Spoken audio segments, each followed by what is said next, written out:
മുഫഖീങ്ങളാണ്.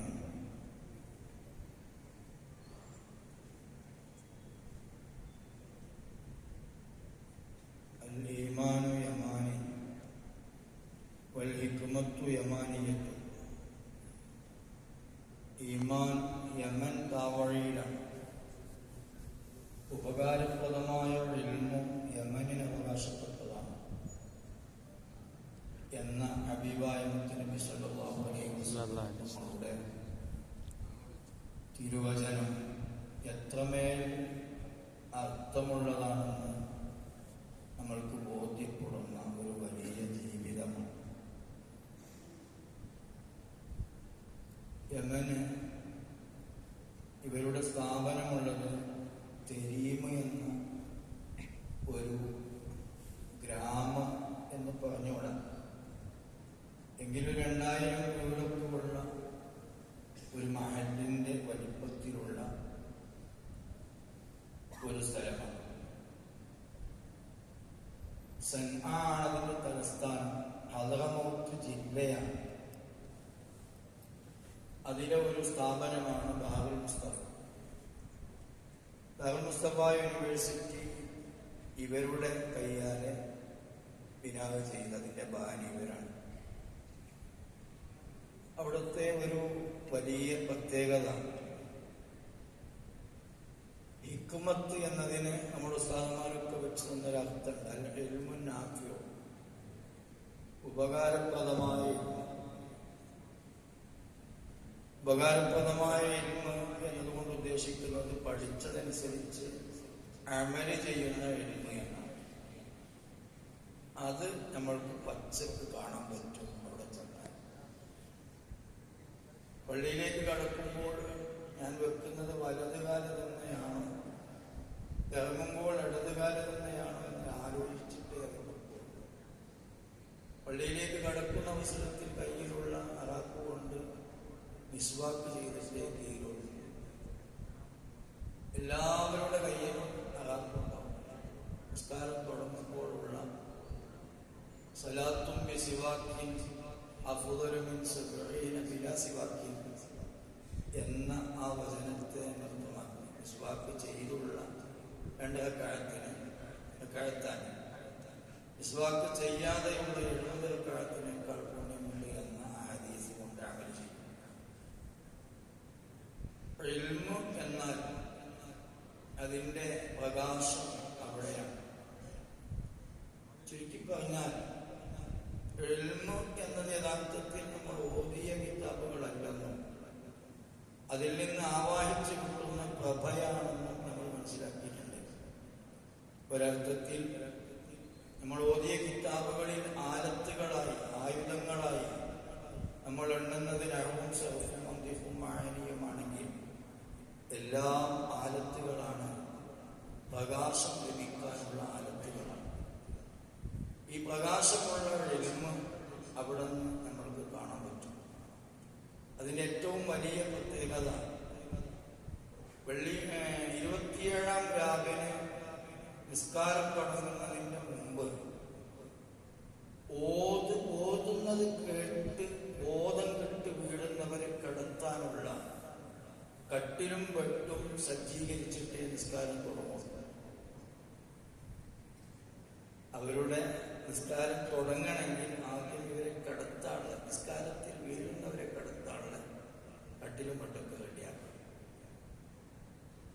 നോമ്പ് 18 ആകുമ്പോഴേക്ക് നിസ്കാരത്തിൽ ഓതി മാത്രം 3 ഖത്മ് തീരും. അദാബിന്റെയും റഹ്മത്തിന്റെയും ആയത്തുകൾ വരുമ്പോൾ ആവർത്തിച്ചു. ഇങ്ങനെ ആവർത്തിച്ചു പോകുമ്പോഴേക്ക് ആ പള്ളിയിലുള്ള മുഴുവൻ ആളുകളും കരയും. നിസ്കരിക്കാൻ വേണ്ടി മാത്രം വിദേശ രാജ്യങ്ങളിൽ നിന്ന് ഒരു സ്ഥലത്തേക്ക് ആളുകൾ പോകുന്നുണ്ടെങ്കിൽ അത് യമനിലെ ദാറുൽ മുസ്തഫയിലേക്കാണ്. നിസ്കാരത്തിന്റെ മധുരം എന്താണ്? ഖുശൂഇന്റെ അർത്ഥം എന്താണ്? അല്ലാഹ് എന്ന് കേൾക്കുമ്പോൾ ഹൃദയം പടപടക്കും എന്നതിന്റെ അർത്ഥം എന്താണ്? ഇദാ ദുഃഖിറല്ലാഹു വജിലത്തു ഖുലൂബുഹും വഇദാ തുലിയത് അലൈഹിം ആയാതുഹു സാദത്തുഹും ഈമാനാ. ഖുർആനായത്ത് കേട്ടാൽ അവരെ ഈമാനാൽ എന്താണ് തവക്കുലിന്റെ മാന, എന്താണ് ഖുശൂഉൻ ഫിസ്സലാത്ത്, എന്താണ് ഖശിയത്ത് പടച്ചവനെ പേടി, എന്താണ് ഖൗഫുൻ മിനല്ലാഹ്, എന്താണ് ഹൈബത്ത്. ഇതൊക്കെ തിരിയണമെങ്കിൽ എങ്ങനെയെങ്കിലും യമനിൽ പോയിട്ട് മരിക്കണം. യമനിൽ പോയി തിരിച്ചു വന്നിട്ട് അവിടെ തന്നെ മരിക്കണം എന്ന് ഇവിടെ വന്നിട്ട് മരിച്ചോ.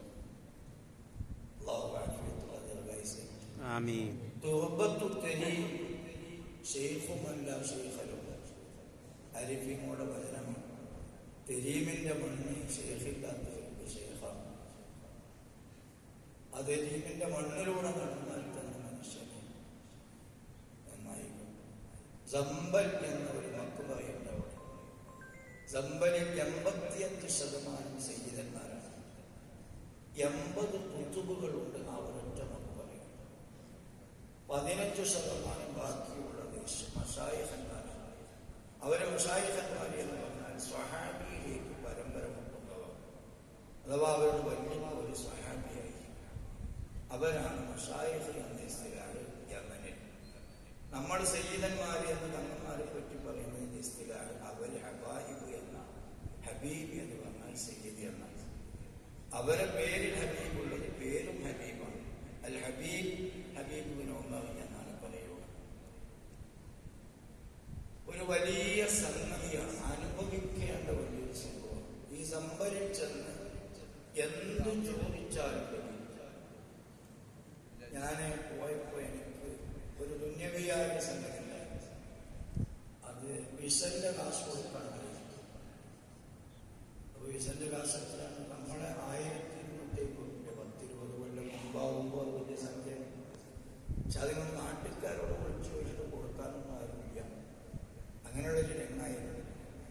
ജമ്പലിലേക്ക് പോയി. ഞാൻ ജമ്പലിൽ ചെന്ന് ദുആ ചെയ്ത് അപ്പോൾ അവിടെ എത്തിയ ഒരു മയ്യത്ത് ദുബായിൽ കൊണ്ടുപോയി 100 ദിർഹം മറ്റൊരാൾ 10 ദിർഹം തന്ന. 100 ദിർഹം 1250 രൂപ ഇന്ത്യൻ്റെത്.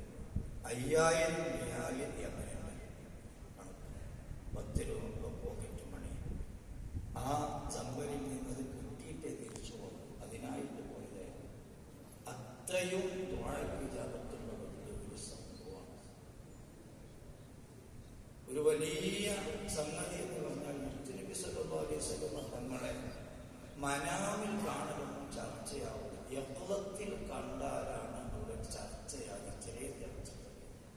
ബാബൂദ് പരമ്പരയിൽപ്പെട്ട ഒരാള് എല്ലാ വെള്ളിയാഴ്ച രാവിലെ മൗലൂദുണ്ടാവും. ആ മൗലൂദിൽ ഇബ്തിഹാലുണ്ടാവും. ആ ഇബ്തിഹാലില് ബോധം കെട്ടുപുഴയിലുണ്ടാവും. പലറ്റും അടുത്തൊക്കെ പോകും, മുമ്പിലും പിമ്പിലൊക്കെ പോകും. കയ്യോളം കാത്തു കഴിഞ്ഞിട്ടും നീക്കളില്ലെങ്കിൽ ലക്ഷം വെള്ളം എടുത്തിട്ട് ഇങ്ങനെ കൊടി ഇവര് മന്ദിരിച്ച് വെള്ളം എടുത്തിട്ട് കൊടി. അപ്പൊ അവരുടെ നീ അങ്ങനെയാണ് ആ സദസ്സിലെ ബോധം കെട്ടുന്നത്. ഒക്കെ ഹഷിയത്ത് കൊണ്ട് വീണതാണ്. ഹഷിയത്തൊന്നും ഹൗഫൊന്നും ബോധം കെട്ടു വീണതാണ്. അപ്പൊ ആ സദസ്സിൽ ബാബൂദ് പരമ്പരയിൽപ്പെട്ട ഈ കുട്ടിയെ കൊണ്ടിങ്ങനെ വാരിപ്പിക്കും. പിന്നെ എല്ലാ ആഴ്ചയും പ്രസംഗിപ്പിക്കും.